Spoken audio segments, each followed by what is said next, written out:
Assalamualaikum warahmatullahi wabarakatuh. Waalaikumsalam warahmatullahi wabarakatuh. Selamat datang di Dimensi Anak episode kelima. Dimensi Anak adalah wadah untuk berbagi keilmuan seputar tumbuh kembang anak dari berbagai sudut pandang. Bersama saya Raihani Az-Zahra. Nah, pada kesempatan kali ini Dimensi Anak mengangkat tema yaitu Aba Fibi untuk anak terlambat bicara. Di sini sudah ada bersama saya Ibu Mamai Mayasari SPD. Bu Mama ini adalah behavior therapist di Yamed Smart Indonesia. Dan Bu Mama ini pernah menempuh pendidikan non formal setara diploma jurusan Child Psychology and Special Needs Management. Betul ya Bu? Betul. Oke Bu Mama, apa kabar nih Bu? Alhamdulillah baik, Hani. Nah, semoga sehat terus ya Bu. Amin, amin. Oke. Tanpa berlama-lama lagi, langsung saja kita menanyakan beberapa hal kepada Bu Mamai seputar Aba Fibi. Pertanyaan yang pertama nih Bu, kan sebelumnya kita udah membahas seri anak terlambat bicara di Dimensi Anak nih Bu, dari berbagai sudut pandang, ada dari TW, ada dari OT dan dari fisioterapi. Nah, kali ini dari Aba Fibi, saya ingin tahu nih Bu, sebenarnya tuh Aba Fibi apa dan fokusnya Aba Fibi untuk anak terlambat bicara itu seperti apa nih Bu? Ya. Ini Mbak Hani, Aba Fibi itu adalah salah satu metode dari ABA.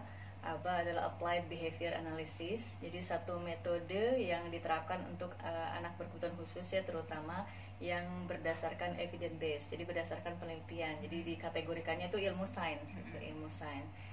Kemudian untuk anak yang terlambat bicara, Aba Fibi ini berfungsi untuk bagaimana mengajarkan anak-anak yang dalam proses masih belajar ya untuk berbahasanya itu untuk mengenali dan menggunakan bahasanya sesuai dengan fungsinya gitu. Jadi tidak hanya sekedar anak mampu mengucapkan, mampu melafalkan kata atau kalimat, tapi bagaimana anak ketika mengucapkan kata atau kalimat itu paham bahwa fungsinya itu ketika dia mengucapkan sesuatu kata itu dia tahu bahwa oh ini fungsinya untuk apa, untuk meminta kah, untuk apa, seperti itu. Oke, jadi berarti Aba Fibi ini jatuhnya ke ilmu sains ya Bu maksudnya. Kalau mungkin di luar sana teman-teman pada nanya Aba Fibi itu ilmu apa sih, jadi udah jelas saya ilmu sains.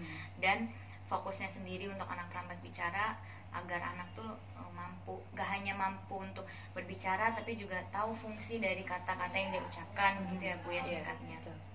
Oke, selanjutnya pertanyaan yang kedua yaitu apa aja sih Bu aspek-aspek atau prinsip yang perlu diperhatikan sebagai seorang behavior therapist dalam melakukan Aba Fibi? Yang perlu diperhatikan sebagai terapis, maksudnya dalam memberi layanan Aba Fibi. Oke. Yang perlu diperhatikan dalam memberikan layanan Aba Fibi adalah pertama kita harus mengetahui terlebih dahulu kemampuan anak, masing-masing anak. Dan biasanya untuk anak-anak autis ya, biasanya untuk anak-anak autis atau anak terlambat bicara juga memang tidak bisa kita patok berdasarkan usia kronologis gitu. Jadi kita melihatnya kemampuannya, kemampuan berbahasanya. Dan ini sangat bervariasi. Misalnya untuk anak, ada anak usia 2 atau 3 tahun, itu ternyata mereka memiliki kemampuan berbahasa yang setara usia anak 0 sampai 18 bulan, di bawahnya seperti itu. Jadi nanti kita harus melihat terlebih dahulu kemampuan anak ada di mana, seperti itu. Nanti setelah itu baru kita melakukan perencanaan untuk program selanjutnya.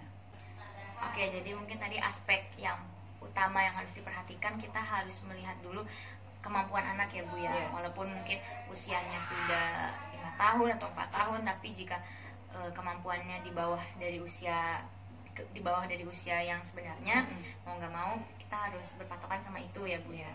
Oke. Selanjutnya bagaimana sih Bu tahapan-tahapan dalam memberikan layanan Aba Fibi untuk anak yang terlambat bicara? Sepertinya hampir mirip ya dengan yang tadi.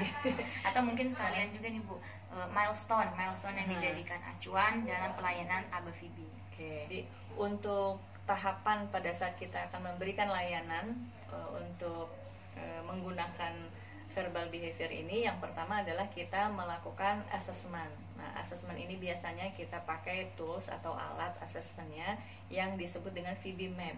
Nah, di dalam VB Map ini kita salah satunya kita akan melihat atau akan mengukur gitu verbal operan anak ini sudah sejauh mana kemampuannya. Nah, di antara verbal operan itu yang pertama adalah mending. Nah, mending itu meminta sesuatu. Anak sudah mampu belum meminta sesuatu? Misal kalau dia mau minta susu, maka sudah mampu belum dia mengucapkan kata susu atau benda yang dimintanya. Kemudian yang kedua adalah tag. Tag itu melabel benda. Dia sudah mampu belum menyebutkan apa benda-benda yang ada itu gitu ya, sesuai dengan susu, iya gitu. Itu udah tahu belum itu susu, seperti itu. Kemudian yang ketiganya adalah echoing. Dia sudah mampu belum mengeko atau mengimitasi, mengulang apa yang diucapkan oleh orang lain atau oleh orang tuanya, misalnya seperti itu. Ketika diminta tirukan susu, ini apa susu, Kak? Kita lihat sudah mampu belum gitu. Kemudian setelah echoing adalah intraverbal. Jadi intraverbal itu anak sudah mampu menjawab atau belum, misalnya apa ini gitu, seperti itu. Atau jenis apa, misalnya apa ini, kemudian sebutkan makanan, salah satu makanan gitu, atau sebutnya. Jadi pertanyaan-pertanyaan yang diberikan kepada anak, kita akan lihat anak sudah mampu belum bisa untuk menjawabnya. Ya, bisa menjawab, paham tidak dengan pertanyaan. Jadi kayak komunikasi dua arah. Komunikasi gitu ya. dua arah, betul. Terus kemudian yang berikutnya adalah tekstual. Itu sih sudah level agak ini ya, tinggi, ketika ya. anak sudah bisa membaca tulisan atau belum gitu. Itu tekstual itu tulisan. Kemudian di sini ada transkripsi. Transkripsi itu menulis dan menulis dan mengeja kata-kata yang diucapkan gitu. Yang itu yang verbal operan yang dilihat ya di dalam VB Map itu. Untuk milestone-nya dibagi 3 level. Yang pertama itu level 0 sampai dengan 18 bulan. Level kedua 18 sampai dengan 30 bulan. Dan level ketiganya adalah 30 sampai dengan 48 bulan.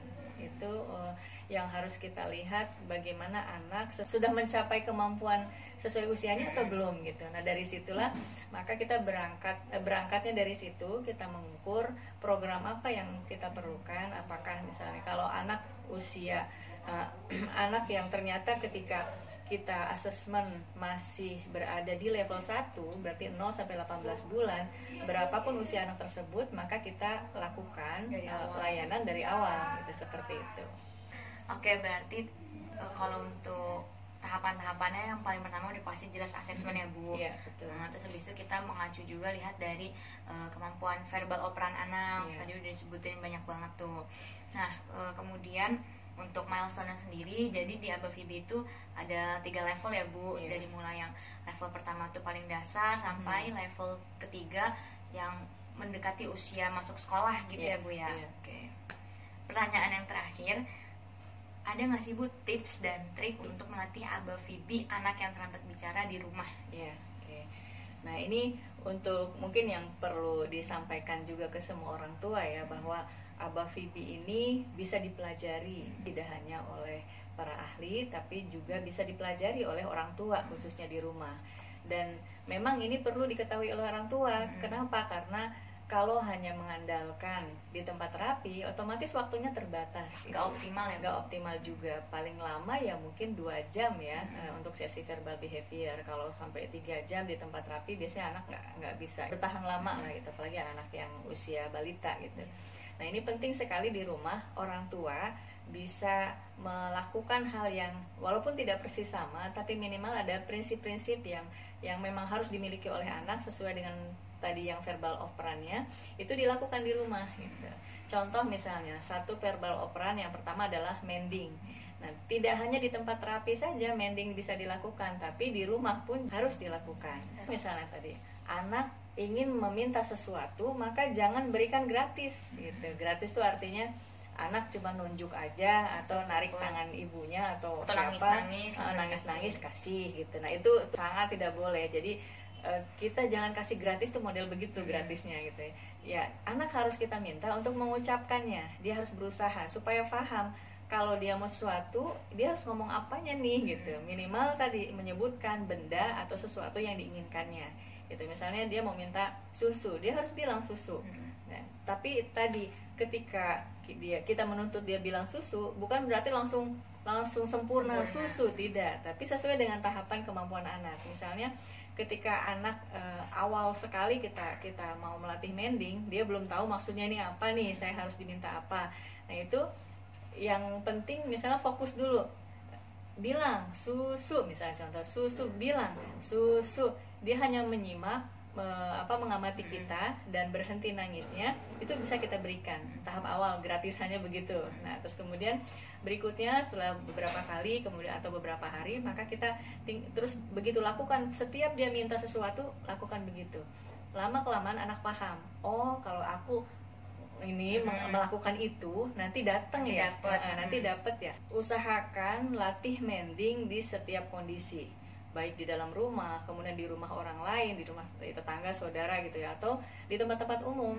Kita latihkan anak untuk itu, supaya anak tahu bahwa oh nggak cuma di rumah aja, jadi di tempat umum bukan berarti dia juga akan dapat gratisan. Cuman ini memang tantangan bagi orang tua, gimana caranya orang tua tahan-tahan nih, tahan-tahan mental, rasa-rasa malu dengan anak yang mungkin merengek, kemudian bahkan mungkin tantrum meminta sesuatu, tapi kita juga kekeh ingin di anak mengucapkan. Nah itu memang harus betul-betul mindset orang tua harus dibangun terlebih dahulu ya. Kemudian yang berikutnya adalah anak harus banyak diajak komunikasi, jadi banyak diajak ngobrol lah intinya. Jadi karena memang yang terlambat bicara, mereka butuh stimulasi, butuh rangsangan untuk bisa mengekspresikan gitu ya, mengekspresikan bahasanya. Tentunya sesuai dengan fungsinya, kembali lagi ke verbal behavior. Jadi tidak hanya sekedar echoik, mengulang-ulang bunyi, tapi bagaimana bunyi itu memiliki makna gitu.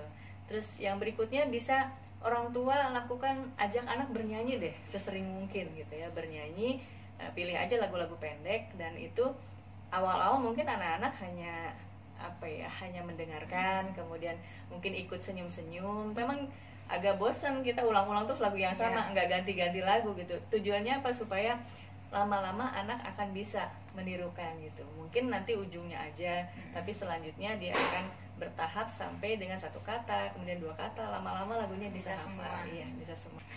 Oke teman-teman, kita udah berada di akhir pembahasan nih. Sebelum ditutup, mungkin Bu Mamai ada yang ingin disampaikan sebagai kesimpulan untuk orang tua, bahwa verbal behavior ini dapat digunakan oleh siapa saja, dan untuk anak dengan kategori apa saja. Tidak hanya untuk anak autisme, tapi juga untuk anak yang dengan terlambat bicara.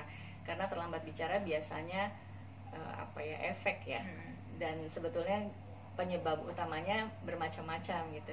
Jadi apapun itu, verbal behavior bisa digunakan oleh anak-anak yang terlambat bicara, baik autis maupun anak berkebutuhan khusus lainnya. Dengan bagaimana prinsipnya belajarkan anak untuk bisa menggunakan bahasa itu sesuai dengan fungsinya. Anak tidak hanya pandai untuk mengucapkan saja, tapi dia juga paham yang dia ucapkan itu maksudnya apa gitu. Jadi satu kata itu memiliki makna loh gitu, bukan hanya sekedar bunyi bahasa saja itu. Oke, jadi intinya Aba Fibi ini bisa dipelajari ya Bu, oleh orang tua di rumah atau mungkin keluarga yang lainnya. Jadi nggak mesti harus terapis aja nih yang ngajarin Aba Fibi, tapi di lingkungan keluarga sendiri itu justru lebih penting ya Bu. Iya betul. Tentunya sih berdasarkan hasil konsultasi ya. Oh iya. Dikonsultasikan terlebih dahulu kepada ahli, ya, karena orang tua juga mau tidak mau memang harus belajar terlebih dahulu gitu, belajar terlebih dahulu verbal behavior atau Aba Fibi itu apa, fungsinya untuk apa, latihan harus dilakukan di rumah itu apa. Jadi ya sama-sama kita belajar gitu supaya hasil yang kita inginkan itu bisa optimal gitu di anak-anak itu. Agar nggak salah penanganan juga ya Bu di konsultasi. Dan juga memang lebih, kalau durasi latihannya lebih lama, lebih panjang dan lebih banyak, itu akan mempercepat proses kemajuan anak gitu, dibanding hanya mengandalkan di tempat terapi saja. Jadi di sini membutuh kerjasama dan kesungguhan ya Bu, dari pihak keluarga dan juga mungkin tempat terapinya. Ya. Terima kasih untuk teman-teman yang sudah menyimak episode Dimensi Anak kali ini. Semoga apa yang sudah disampaikan oleh Bu Mamai bermanfaat. Share video ini ke semua media sosial yang kamu punya supaya kita bisa sama-sama belajar. Jangan lupa untuk follow media sosial Dimensi Anak dan juga subscribe YouTube channelnya Dimensi Anak. Terima kasih Bu Mamai. Sampai jumpa di episode Dimensi Anak berikutnya. Dah.